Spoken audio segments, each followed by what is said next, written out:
Yeşilem divanımda ay canım darıkma koyma beni.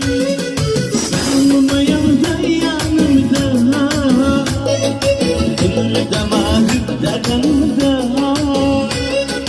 Yeşilem divanımda ay canım darıkma koyma beni.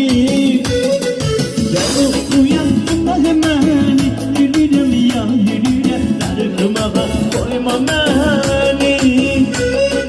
Darıkma koyma beni benim ay canım darıkma koyma beni.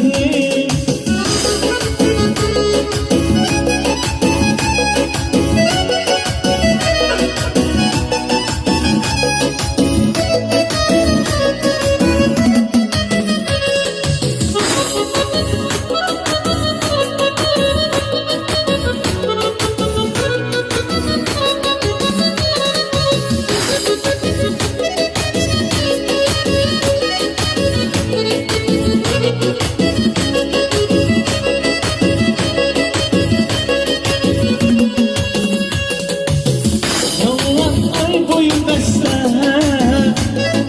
derdimden olmuşam heste. Gel başımı koy sinemiste benim hayali darıkma koyma beni. Gel uyan beni gülüm ya gülüm darıkma koyma beni.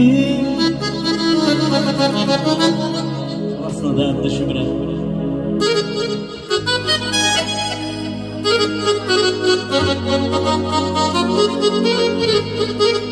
Thank you.